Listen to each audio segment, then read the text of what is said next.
Welcome back to another video, guys. We are down on my main property again, and we are doing the final couple little tweaks before season. I have every year tried to get a lot of this stuff done, the bulk of the work done earlier and earlier. I love to be able to, like, come August, I'm out. I don't come back in here outside of filling up the feeder. I'll have this year I'm doing one fall plot, so I'll have that like the first week of August. But outside of that, I don't have to come back in here, especially not into the timber anywhere.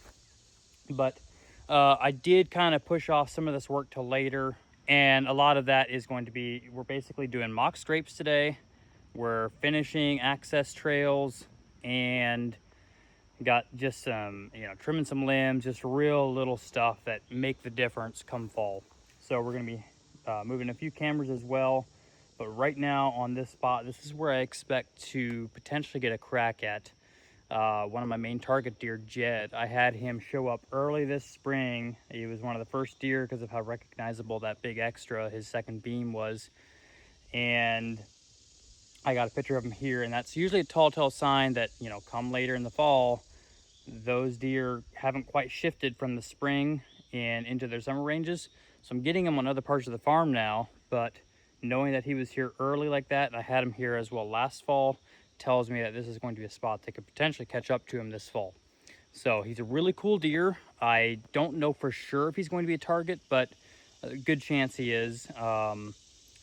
Just need to see how he finishes. It's been a week and a half again since I've had a picture of him. And so, this time of year, they just put on so many inches so quick. It's crazy. So I'm expecting to have, hopefully some more time length on that deer.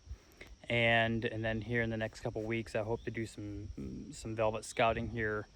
There's a bunch of bean fields in the area, so that should be exciting. But for today, we're just doing some small tweaks, getting that done. And right now, we're gonna be working on a vine scrape.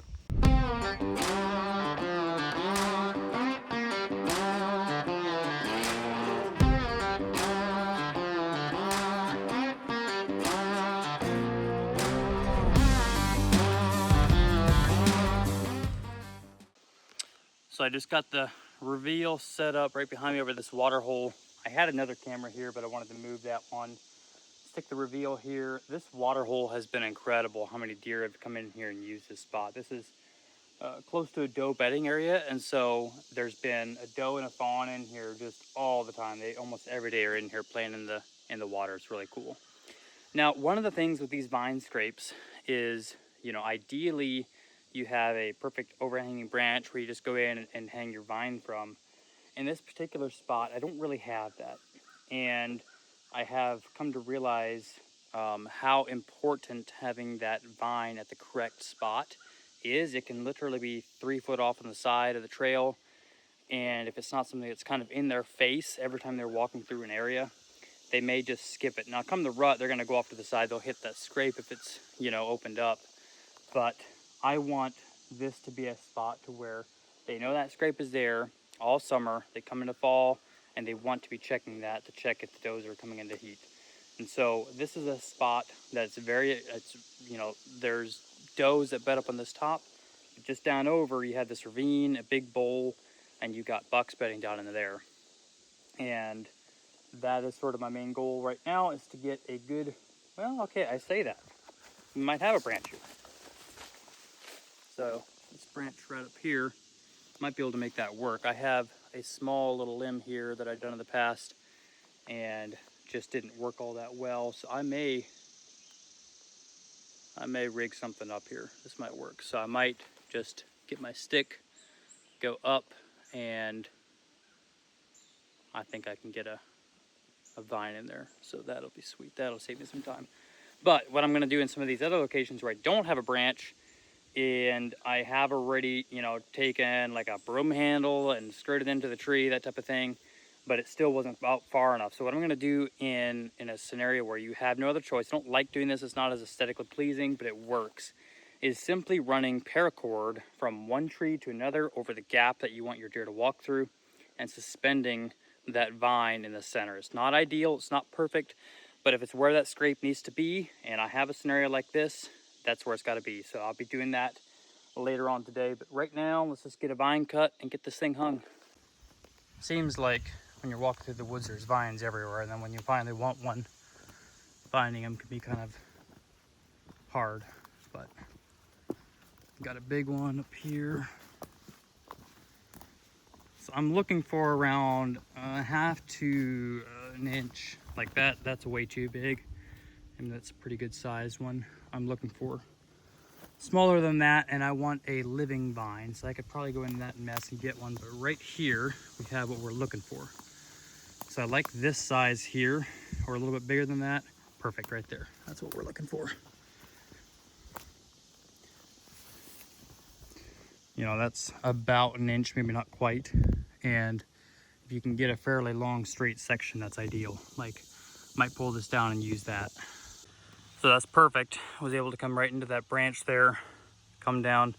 Need to cut a little bit higher. And then something I like to do is use a weed eater to clear out the area down here. I found that works really well, better than a boot. It's a little extra, it's not necessary, but I find it does a better job, and the deer like it or are attracted to it more. I feel like they hit it quicker for some reason.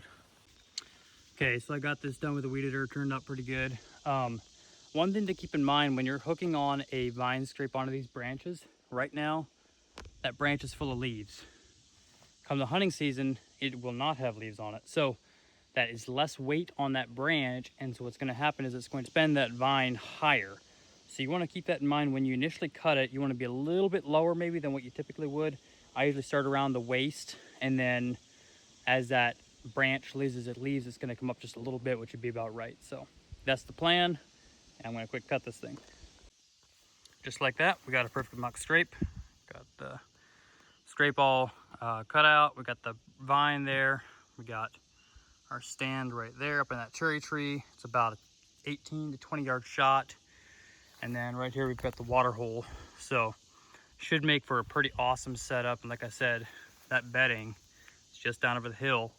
And we're right off the road here. We can hop right into this stand without ever getting, you know, checked out or getting winded or heard. So makes for killer access, killer spot.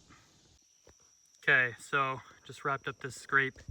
It had been over by this tree, out just a little bit then down, but most of the summer and most of the year the deer just stayed on this trail.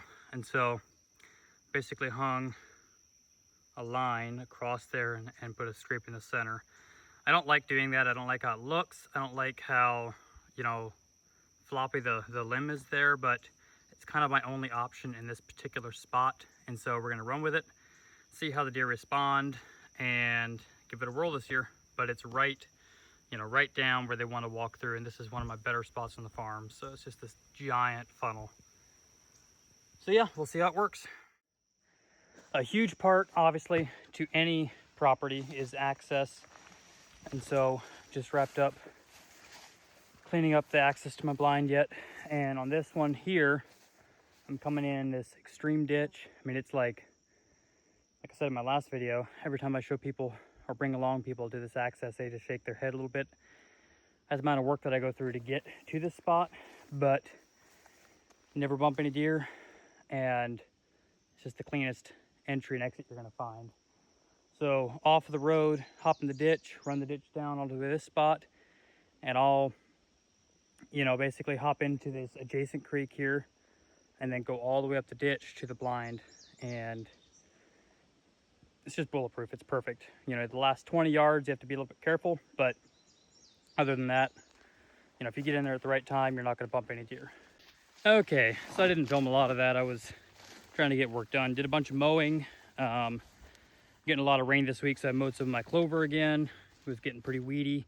And then I sprayed my fall plot once again. That was a thick clover stand, and my goodness, is that stuff hard to kill. So I put a pretty heavy dose on to try to get that wrapped up. And we basically are down to getting the ants out of my blind. They're thick in there, so I'm gonna spray them. I hung a couple more cameras, put some corn in my feeder, and then I'm prepping a stand location that I was able to basically realize last year that the deer are using this section. Basically a big pinch that, you know, wasn't really aware of that they were using, and they really seemingly are using it during the rut and cruising that. There was multiple bucks, mature bucks, that I seen do that. So it's not a spot that I'm really I might hunt it once or twice, and so I'm not gonna bother putting an actual permanent set in there, but I do want to have it prepped for my mobile set. It's like a red oak / pin oak, so there's a lot of limbs and stuff, so I want to get that cleaned up and good to go.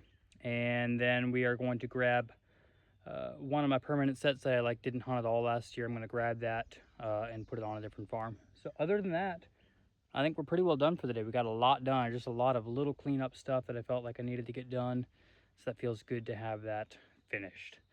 And like I said, all that's left at that point is going to be putting in my fall plots. There is a insane amount of mare's tail in my beans. And so I plan to, I had sprayed that early. I don't think I got it on heavy enough. In sections where I sprayed a little bit heavier, I noticed that it did kill it, and they are Roundup ready beans. So I'm going to bring the spray drone down and try to get a kill on that stuff before it seeds out and gets worse. And then next year I'm gonna have to switch over to an Enlist bean to be able to get that stuff taken care of a little bit better. So that's the plan. Let's hop into it. Oh yeah, there we are.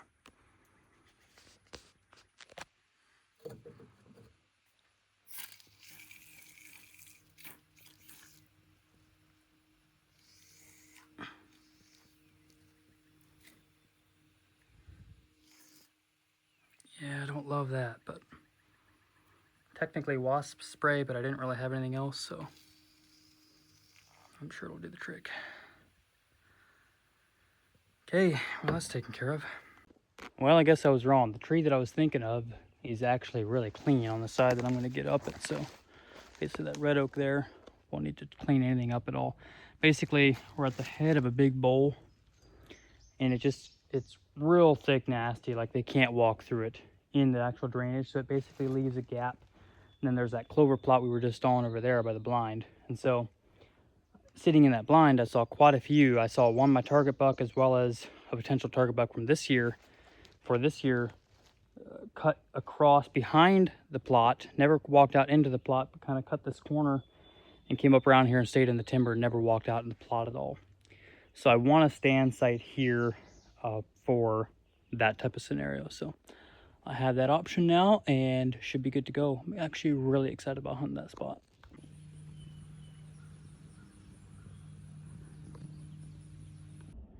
Okay, we finally wrapped everything up.